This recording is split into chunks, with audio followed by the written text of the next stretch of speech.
Hello, buddies. Welcome to Arvion. Subscribe to Arvion for more in depth insights into the economy, current trends, and how policy changes impact your life. Today, we dig into GST 2.0, the major tax reform launched by the Finance Minister, effective September 2025. We'll explore what's new, who wins, who pays, and how this can reshape India's growth to come. Stick around because some of these changes will surprise you. To understand the leap, let's recall GST 1.0's journey. Before 2017, India had multiple overlapping indirect taxes, VAT, service tax, excise, and entry taxes. That meant layered tax burdens, confusion, and inefficiencies. GST introduced a unified system. Over time, revenue collections rose, compliance increased, many small taxpayers registered, and interstate trade became smoother.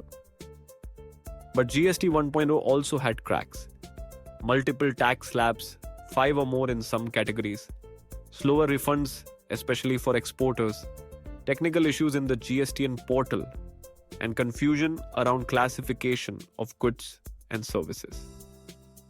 Those gaps set up the demand for reform. The government has now moved ahead. GST 2.0 reforms came into effect on September 22, 2025.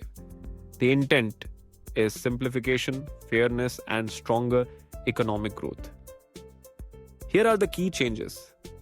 Daily essentials, household staples, tax rates have dropped from 12% or 18% to 5%. Agricultural equipment moved from 12% and 18% down to 5%. Healthcare services are now taxed at 5% or are exempt in many cases. Education services are fully tax exempt.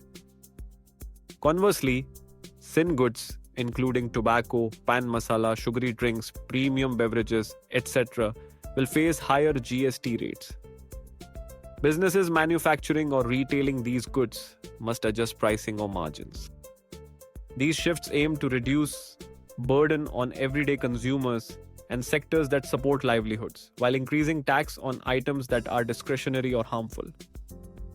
Let us understand why this reform matters. Many consumers felt the pinch of multiple tax layers. This brings relief. Small businesses will save costs and headaches from simplified compliance. The government expects that removing tax burdens from essentials will increase consumption in those sectors, reduce distortion in supply chains. Faster refund cycles and better digital integration are promised. For businesses, especially SMEs and startups, GST 2.0 can change the calculation. With rate reductions in essentials, input tax credit flows will be smoother for companies dealing in agriculture, home goods, and health products. Lower GST on agri equipment means manufacturing in that category becomes more competitive. Businesses in healthcare and education benefit from either reduced or zero tax, lowering costs of compliance. Firms in sin goods category must rework pricing strategy. Some may pass higher costs, others may reduce the margins or innovate to reduce tax liability, packaging changes, sourcing, etc. Simplification also means fewer errors in classification, fewer legal disputes over slab fits, and faster refunds. That helps cash flows, especially in seasonal businesses. Investors and exporters will watch closely. Export-oriented sectors often had refund delinquencies. GST 2.0 promises faster processing, which could improve India's export competitiveness. Consumers are central to GST 2.0's promise. Essentials are much cheaper. Reducing GST on daily staples and agri equipment means lower costs for families, especially in rural and semi-urban India. Healthcare and education being exempt or at low rates helps reduce out-of-pocket budgets for many households. Transparent rates, when tax slabs are reduced or consolidated, people know what to expect. Fewer surprises at checkout. Inflation pressure may ease. Since essentials form a large part of consumer spending, lowering their tax rate can reduce inflationary trends. Economists project this could trim inflation by 0.5 to 1% over the next year. more disposable income or savings may result, which can feed into consumption or savings, both beneficial for economic growth. GST 2.0 could have wide ripple effects across India's macroeconomic landscape. It will boost GDP. Early projections by economists place the GDP uplift at around 1 to 1.5% due to reform. With India's economy already estimated around USD 4.2 to 4.3 trillion in 2025, that means tens of billions in added output. Ease of doing business is one more brightest part of this reform. Simplified slabs and streamlined compliance can improve rankings and attract foreign direct investment. India's competitiveness improves when tax friction is low. Manufacturing gets a push.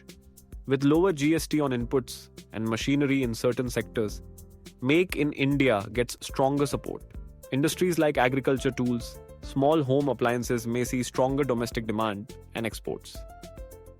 Government revenue hits the bar high, while some categories face rate cuts. Thin goods with higher rates may offset revenue loss.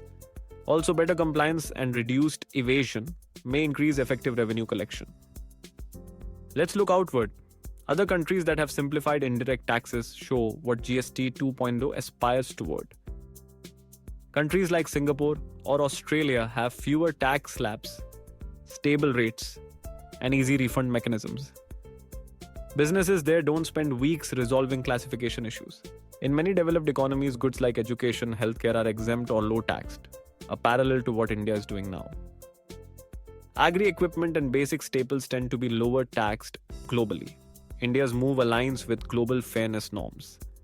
Among emerging economies, those who simplify tax bureaucracy often see better foreign investment flows. India's model has to accommodate size, diversity, population, and state-level implementations. But GST 2.0 puts India more in line with efficient economies. Any reform of this scale has challenges. Let's explore what could go wrong or what to watch out for. State governments may oppose loss of revenue or want compensation. GST is a concurrent subject. States and centre share. Transition arrangements must be clear. Implementation issues can be there initially. GSTN must handle digital integration of new slabs. Systems need to process refunds quickly. Misclassification could still create legal disputes. Small businesses in remote or less digitally connected areas may struggle adapting. Training and awareness campaigns are needed. Industries that depend on sin products will push back. Political or market resistance is possible. Inflation in other sectors. While essentials drop in tax, costs of sin goods rising may be visible and controversial. Ensuring the promised benefits don't take too long to arrive, delays or glitches could reduce trust. Looking ahead, GST 2.0 reforms could pave the path for more advanced tax systems. Real-time tax reporting and e-invoicing may be refined further.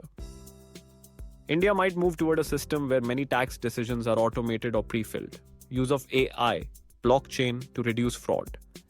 Greater role for green GST, differential rates for environmentally friendly goods. Further rationalization of slabs, perhaps fewer rates in future, simpler brackets. Possible expansion of tax relief in sectors like clean energy, sustainable agriculture, and digital services. GST 2.0 is more than just a tax reform. It is a symbol of India, maturing economically, streamlining policy, and focusing on fairness and growth. The rate, reductions on essentials, and exemptions in healthcare and education show a citizen-centered approach. The increased rates on sin goods reflect a policy choice about public health and morality. If you believe good policy can change lives, then GST 2.0 is a step forward. If you enjoyed this breakdown and want more videos that explain how policy affects your life, your future, and your bottom line, do hit the subscribe button, share this video, and turn on notifications so you don't miss the next deep dive. Thank you for watching Arvion.